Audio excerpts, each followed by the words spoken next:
انت لاحظت ان السنة بتخلص اسرع من الاول؟ يعني بجد تحس انك بتصحى تنام تلاقي رمضان، تصحى تنام تلاقي عيد، تصحى تنام تلاقي السنة خلصت. هو في ايه؟ الوقت بيجري ليه كده؟ احنا واحنا صغيرين كنا بنستنى العيد كأنه بعد 4 سنين، والصيف كان بيعدي كأنه سنة كاملة. دلوقتي العيد بيجي وانت مش حاسس، والسنة بتعدي كأنها اسبوع. طب ليه كده؟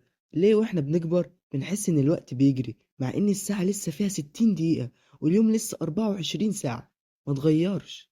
في كذا تفسير للموضوع ده، اولهم ان كل ما بتكبر بتشوف حاجات اقل لأول مرة. يعني الطفل كل يوم بيكتشف حاجة جديدة، فكل لحظة ليها طعم. لكن احنا نفس الشغل، نفس الناس، نفس الأماكن، فدماغك مش بتركز. دماغك بتسجل الذكريات الجديدة، فلما مفيش جديد مفيش تسجيل.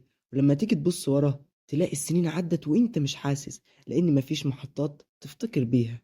ممكن كمان عشان احنا بقينا دايما مستعجلين، مستعجلين ننجح، مستعجلين نخلص، مستعجلين نعدي، بس مش عايشين اللحظة. فبنحس إن اللحظة بتخلص بسرعة. زمان كنا بنلعب على الأرض، دلوقتي كل حاجة ورا شاشة. زمان كنا بنتكلم ونعرف أخبار بعض، دلوقتي بتفتح ستوري وتقفل كأنك شفت الشخص بس ما كلمتهوش. مش شرط نرجع أطفال تاني، بس يمكن محتاجين نهدى شوية، نعيش اليوم بيومه ونسجله بدماغنا مش بكاميرا.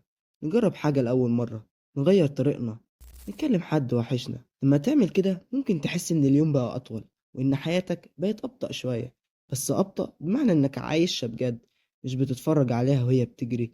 لو وصلت لآخر الفيديو خد دقيقة وافتكر آخر حاجة عملتها لأول مرة، ولو مش فاكر يبقى لازم تبدأ تعمل كده تاني. أنا مش خبير ولا حاجة، بس يمكن كفاية إننا نفكر بعض.